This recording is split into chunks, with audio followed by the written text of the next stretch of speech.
Hey guys, welcome to Currently Cringing.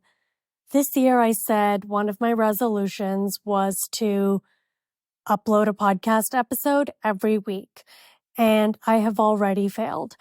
I did not record last week, and it's something I really want to touch on because I spoke about this briefly in one of my later podcast episodes last year where I said, this Arizona shit isn't working for me. I just do not feel well here.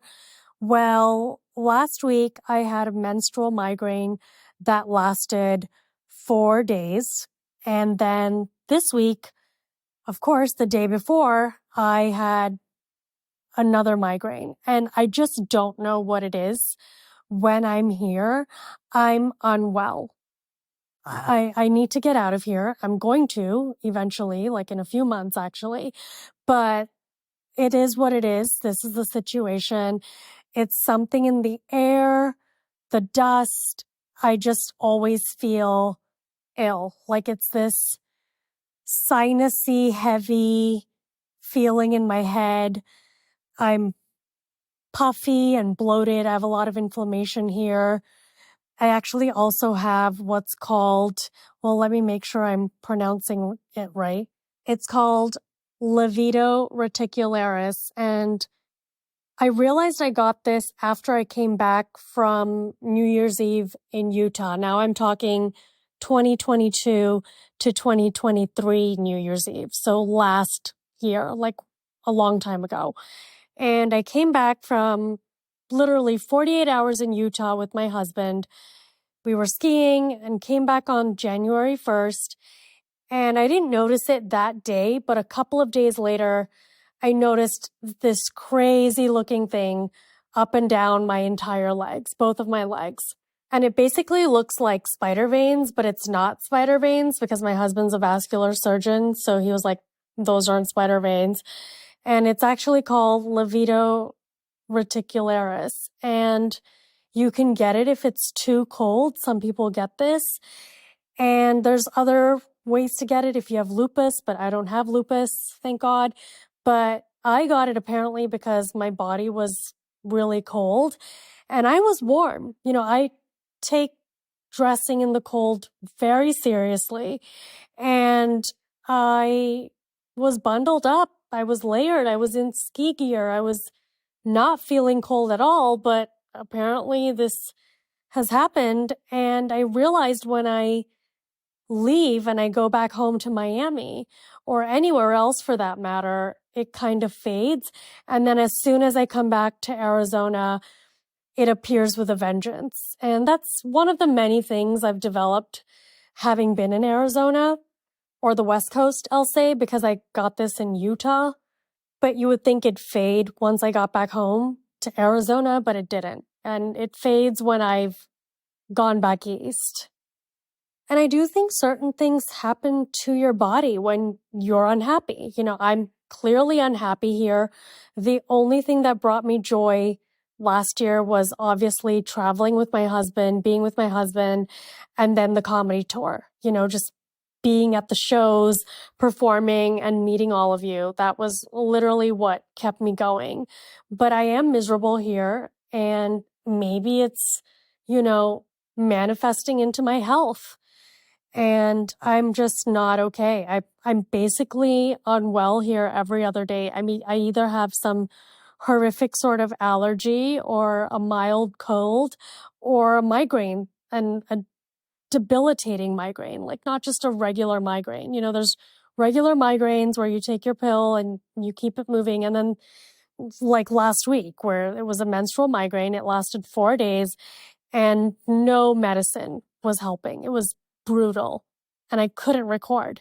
And then today I was, ready to record. And again, I woke up with this like stiff feeling in my bones and this heavy feeling in my head, like pressure. And it's just been difficult. And again, it's no excuse, but I'm just telling you what's going on. So these are also probably things that just happen with age, like this Livedo Reticularis. And of course, I'm brown. And so a lot of doctors come to my comedy shows. And in Portland, Oregon, shout out to the two young guys who drove 2 hours to Portland from medical school to my show. And we actually brought up this Livedo Reticularis, and they told me to take vitamin D. And I should probably start doing that because I have the vitamin D, but, haven't gotten around to it. Just apathetic here. I'm not motivated. It's a lot of things. Now people, have been recording their podcasts on video for the past 2 years. I haven't jumped on board. I need to do that as well. And it's just a lot of work when you're a one-man show. A lot of these people, their only job is the podcast. I wish this podcast was big enough where it could be my only job, but I have to wear a lot of hats. I have to do a lot of things. But video will come around. We will get to doing that. I can't re-record all 130 episodes, and I record solo.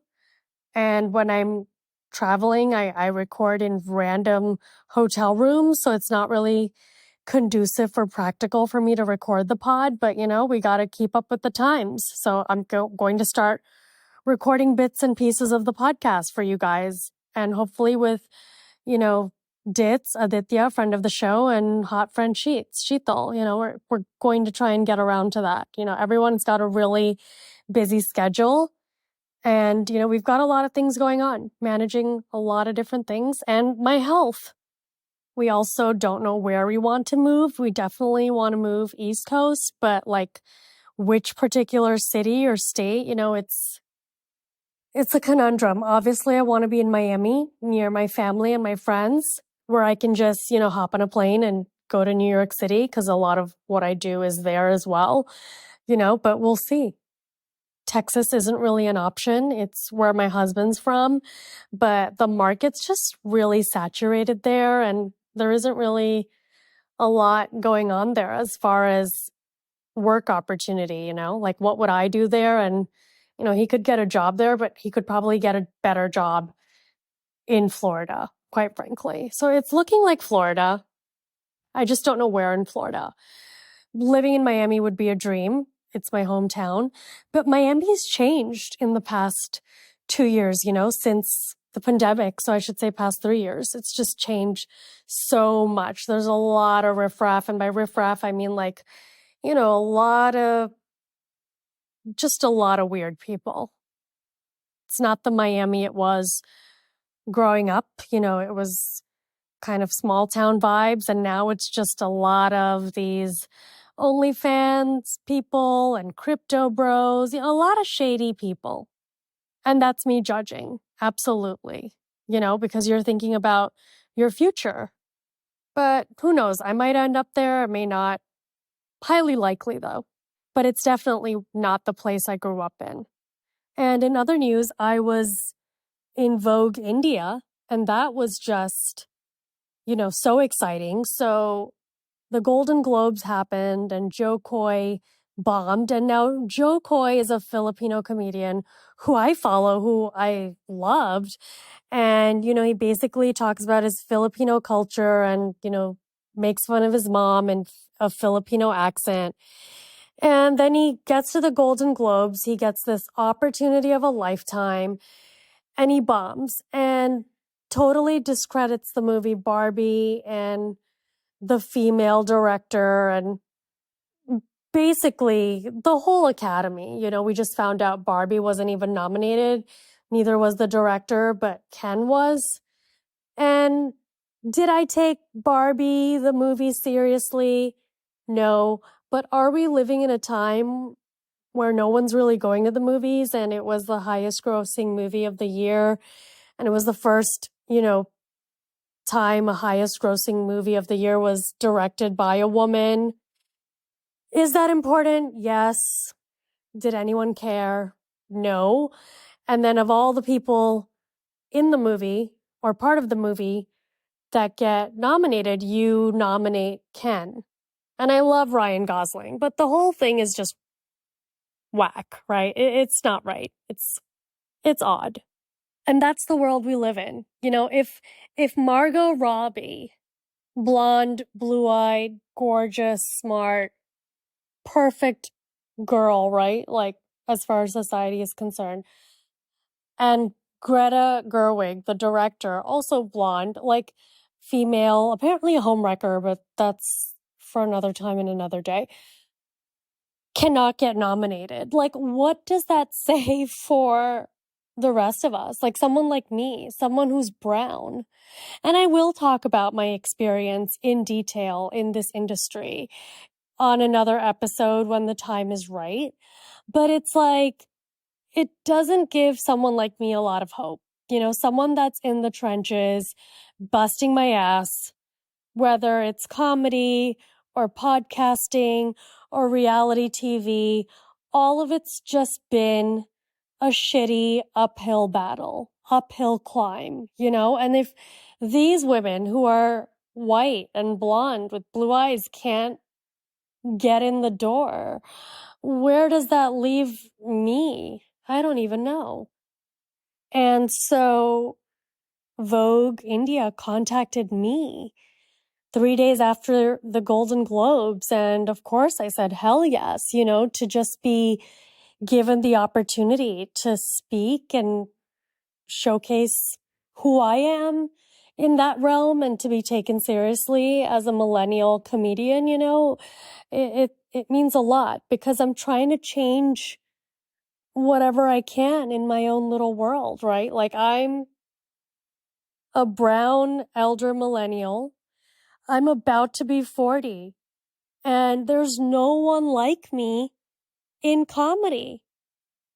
You know, not one person, not one brown millennial female has made it mainstream in the world of comedy. You know, we're choosing to, you know, showcase the stereotype. And that's what I said in the article. You know, we want to continue placing brown people as cartoons and caricatures of their ethnicity. You know, like, you want us to be Apu. You don't want us to elevate and move forward. Meanwhile, brown people, South Asians, Indians in particular, are the wealthiest ethnicity in the United States. But yet we have this continuous narrative of, you know, being smelly and, you know, making fun of our accents. That's literally what it comes down to when it comes to brown people in America. But that was an incredible opportunity, and I'm so thankful for that article, you know. In other news, other than being ill and having a lot of headaches, and it's been since I moved here. Apart from that, and just, you know, not feeling well, I really am in limbo right now. And I'm taking this first quarter, like I said in my earlier podcast, to just figure out, you know, what I'm going to do for the rest of the year because the world is my oyster. But yeah, I'm just in limbo. And when you don't really know where you're moving or living, and Arizona's never been home, and it's nice to just have a real place that you can call home. And I haven't had that in 2 years. And according to my astrology, that's there. It's in there that, you know, I'm going to be moving a lot in my youth and things will settle down once I'm 40. And it's so true. You know, I've just been all over the place for most of my life and never really had a home of my own. Talked about that as well, as in my own place, you know, like not my parents' house, like my house. And hopefully this is the year that can happen. I'm also going to try something new. I don't know if you guys are aware of Bob Proctor. He's one of the guys in the whole law of attraction field, manifestation field. So his son is now, you know, taking on or taking over. And his son made a TikTok the other day and it said, you know, if you really want to manifest something even faster, write down your manifestation or your affirmations using the hand you don't write with. So in my case, I'm right-handed. And so I should write down my manifestation or affirmation with my left hand. So I'm going to try that tonight. I also bought the Joe Dispenza book called Becoming Supernatural, and I bought a notebook along with it because there's just certain books you need to highlight and rewrite things over. It's like kind of studying. And this is one of those books. Like, I want to study it. And I'm not interested in courses. I know he has all that, but I want to just study this book. And I think it's going to be life-changing. Everyone who's read this book has said it's, done a 180 to their life. I also, need to figure out if I'm having kids or not. I'm leaning toward no. I'm leaning toward no. With everything going on in the world, no one's selling me on it. It might change, but for now, it's looking like a no. But I digress. Today, I actually wanted to talk about my wedding reception. It's something we never talked about just because, again, it's supposed to be a happy time in life, just like my wedding, except it was a miserable time. And so if you know, you know. If you don't, my wedding was really stressful. I did not enjoy the wedding planning process, so much so that we decided not to have a wedding. That's literally how it ended. And that's why I got married in my backyard. And it was very beautiful, but it definitely wasn't the wedding I wanted. And it did cost an arm and a leg for my parents, but it was not anything that I wanted. I wanted to get married in Lake Como, and then between my mother-in-law and my own parents, it just was like, you know what, like, me and my husband, we decided unanimously, like, we're not doing this shit, like, goodbye. Not worth it. And if you're not going to get the wedding you want after waiting so long, just like I didn't get the engagement proposal that I wanted, and I sound like a woe is me asshole, but a lot of these things happen once in your life. And when you waited so long for them, like, I feel like you owe it to the person. Like, it should be nice. And it was nice, but none of it was what I had ever wanted. And so regarding the reception, my parents were really hell-bent on a reception, and my resentment and anger toward them for me not having the wedding I wanted, the wedding of my dreams, was kind of why the reception wasn't as enjoyable, meaning the actual reception was incredible, but planning the reception, like, I just didn't give a shit because I felt like this was the party my parents wanted and not the party like I really wanted. And of course, I wanted to celebrate with all my friends and my family in Miami, but I wanted it during the wedding, right? Like, my actual wedding ceremony. Like, I wanted a normal wedding like everyone else, but because of all the arguments we had, like, it just didn't happen. And so my parents planned this reception with a planner at the Ritz-Carlton Coconut Grove. Again, all of this money spent on my backyard wedding and my reception at the Ritz-Carlton could have been my dream wedding at Lake Como, which is why it's so frustrating. It's not like I'm some spoiled brat that, like, wanted a Lake Como wedding. Like, no, that was doable. Like, my parents could do that for me. But, again, other things got in the way. And so we decided to have this reception. I got married October 22nd, and then the reception, my parents decided to have it in June. And we thought about all of this in April, and we chose June because there really wasn't any other date available. Since COVID, people are going ham and just booking venues, and we were lucky there was even this weekend available. And so we grabbed this weekend. And then, of course, my parents were like, well, what do you want? Like, how do you want it to look? Like, what should the food be like? And I'll be honest, I didn't give a shit. I didn't give a shit because it felt like I already got married. This is just a party for you guys. So you guys do whatever you want. And so we had sent out all the invitations. I had gone home for a week in Miami to go, over the venue and the food with my parents. And my parents are hardcore. Like, when they plan a party, it is fabulous.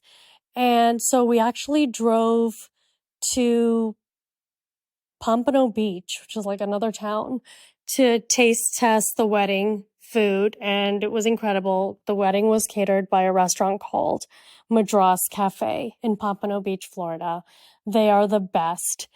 And it's not like your typical buffet. Like, they cut fruit and they have ice sculptures and everything's served in like miniature little plates, and it's really bougie and just stunning. But, we were arguing over the food and, the color and the decor, and, it just was, again, another week from hell. And I told them, like, this is your party. Like, you guys, should deal with it. Like, you hired a planner. Like, what do you want my input for? It's like for you and your friends. And let's just say I got back to Arizona, and in typical brown boomer fashion, my dad called me and he's like, we want you to be grateful for this reception. Like, we want you to be involved. And we're just not getting that from you. And I was like, I didn't ask for this party. Like, I don't want this party. Like, I wanted the wedding in Lake Como. I'm not really interested. And literally the next day, my dad had spoken to me on a Sunday. This is now Monday. Literally 6 weeks before the reception, he sends me a text and he's like, you don't seem interested. And so we've canceled the reception. And now I'm getting texts from my mom's closest friends, like, what's going on? I've texted now my friends, like, oh God, like, what now? Because the truth is, let's keep it real. I didn't want this reception. My dad didn't care to pay for this reception. The only person that wanted this reception was my mom. And it sucks when me and my dad are arguing and then my mom ends up paying the price, right? Like, my mom wanted this party. And so I start getting messages from my mom's friends, like, just apologize and, move on so that we can have the party. And, I didn't call anyone in my house for about a week. I told my close friends, like, hey, it's canceled. People had already booked their flights because I had people coming, like my own friends from LA, from New York, you name it. Like, people were coming from everywhere. And, they'd already booked their flights. And this is the shit that was going on behind the scenes. Like, in addition to touring for my comedy show and performing on stage for the first time and freaking out at every show, like literally hyperventilating before going on stage at every show. And then dealing with this nonsense, typical brown family nonsense. Like, it was just a heavy, heavy year. And then, I apologized to my mom. And then they had to call the Ritz-Carlton and see if the venue was still available. And it was a whole thing. And then, the truth is, we had the best time. The reception happened, and it was the best reception I could have ever dreamed of. I mean, my parents pulled out all the stops. I didn't do shit. I literally showed up with Anand, my husband, the day before the reception. And of course, in true Anisha fashion, even my outfit, I did not plan for my outfit because I had so much anxiety for my tour. And then the outfit I did want, wouldn't arrive in like 2 months because things from India are usually handmade and beaded and embroidered, and you can't just order shit from India and have it appear. Like, it just takes forever. Didn't like anything in New Jersey when we went shopping in New Jersey. Literally flew to New Jersey with my parents to look for outfits for the reception. didn't like anything. And this young designer, up-and-coming designer named Karishma with her partner Ashita, Karishma and Ashita, they're on IG, had the most exquisite sari, which is like a draped, Indian gown, had the most exquisite sari and FedExed it to me in 48 hours, which is like unheard of. Of course I paid, I bought it, and I just looked beautiful. I felt like a princess. Me and my husband tried to find someone to choreograph a dance for us. And first we reached out to, people online, but like no one was really available.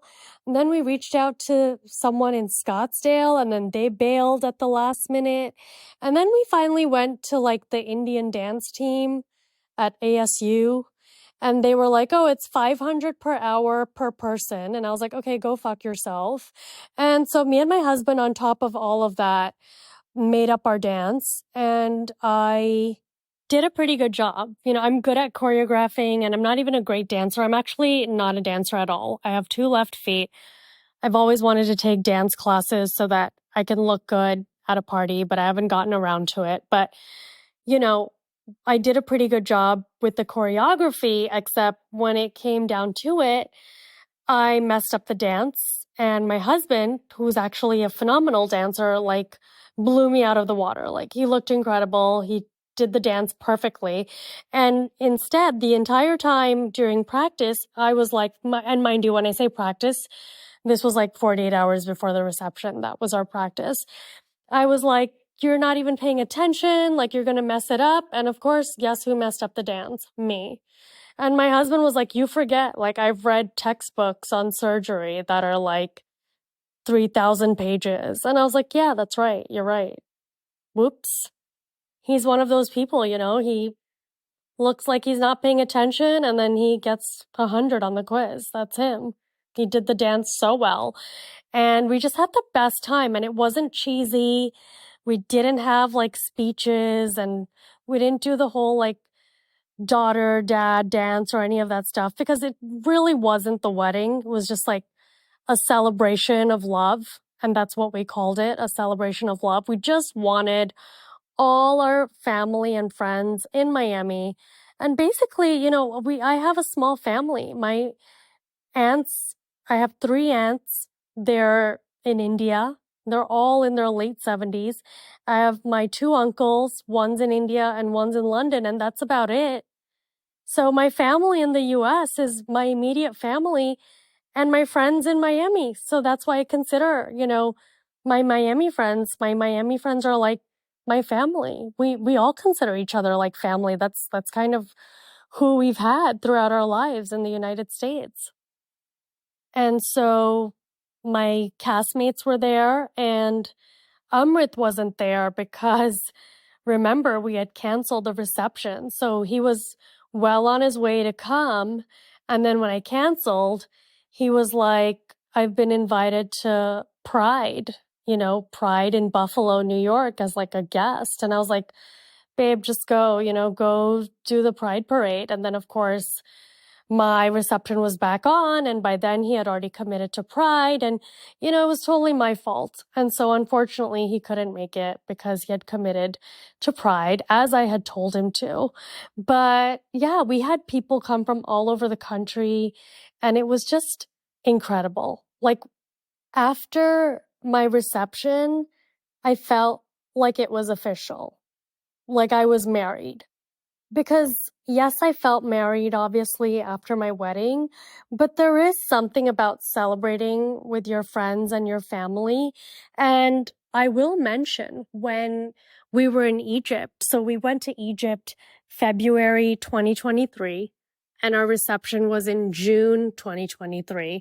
And we were kind of in the planning process, April, May, but we knew we were having the reception in June at February. So in February, when we were in Egypt, our tour guide was like, oh, you're newlyweds. He's like, did you have a big party? And we were like, no, we didn't want one. And he's like, can I tell you something and don't get offended? And we're like, yeah, tell us. He's like, Our ancestors always say that when you have a wedding, you have to invite everybody and you have to feed them. And that cancels out the negative energy, the nazar. The nazar in Hindi is evil eye, right? That's what it means. But it just stuck with me. It just stuck with me. And he's right. He was right, like, that's why they say, like, feed off of people's energy. And when you feed them back, you give them food. It's like an offering to cancel out the energy, the negative energy. And I know that sounds crazy, but the way he explained it was just so intense and accurate. And it just hit me then, like, yeah, I gotta do this. Like, there's a reason in the past all our ancestors had receptions. Like, it's obviously reception, receive, to give, to feed off. Like, it's to, balance something out to the community, I guess. I really have to look into it because it's now I'm going to go down a rabbit hole. And then, of course, after my reception, meaning the party had ended at the Ritz-Carlton, we all went to Bodega, which is like a cool nightclub speakeasy type place in Coconut Grove around the corner. And it was just so much fun. And my sister didn't want the night to end because she's a workaholic and she'd come all the way from LA. And she's like, I want to go clubbing to 11 in downtown Miami. And we were all like, no. And she was like, well, then I'm going to get into an Uber by myself. And basically, then my brother got mad at me for not wanting to go to the club with her. And I was like, why don't you go?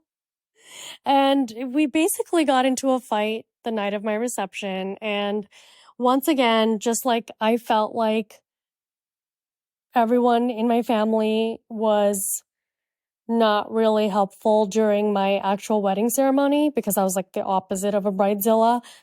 Like, here they are fighting again after my reception, And it is what it is. That's just life when you're in a brown family.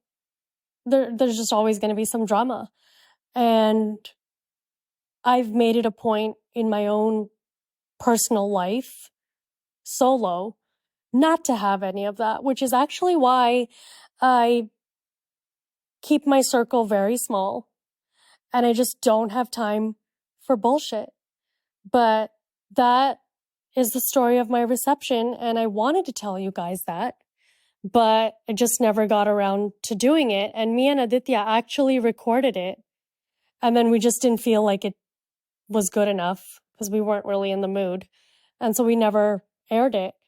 But yeah, someone also went on Reddit after and talked about how, the reception was amazing and spilled the chai apparently, and that I was on my phone the entire time, which is so far from the truth that I wonder if this person was even there or they just got tidbits from other people who were at my reception, because I actually hired someone named Johnny. If you follow him, Johnny on the Go, hired Johnny on the Go to follow me around with my phone. So I actually hired Johnny to follow me around with my phone so that he could take photos and videos of everything, instead of me having to do it, so that I could actually enjoy my reception. So that's a total lie. I was not on my phone because I actually hired someone to hold my phone and follow me around because I'm bougie. And that's what you can do when you marry later in life. Still haven't made my wedding day album, nor have I worked on my reception album, but I think it's just a phase that I'm going through right now. I'm just not happy here. I am waiting to move. And that was actually predicted I don't know if I talked about this before, but in my astrocartography.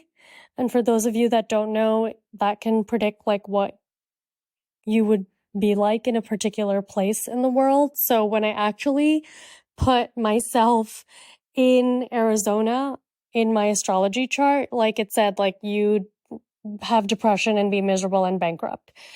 Kind of close. Not that accurate, but yeah, close enough. Thank God for my comedy career, because I don't know what the hell I would have done here for the past 2 years. But yeah, sorry that was rambling and kind of all over the place. Again, I don't feel well. I woke up today with like a weird, lightheaded, like heavy feeling in my head, and it's all like sinus related. There's just something in the air here that doesn't agree with me, and just like stiff neck and stiff back. I don't know what it is. And if you're listening and if you know of a remedy or a cure for my Livedo Reticularis, let me know. DM me, email me. Thank you so much for listening. And this is going to be a twofer. I'm going to upload 2 today to make up for last week. Thank you for listening.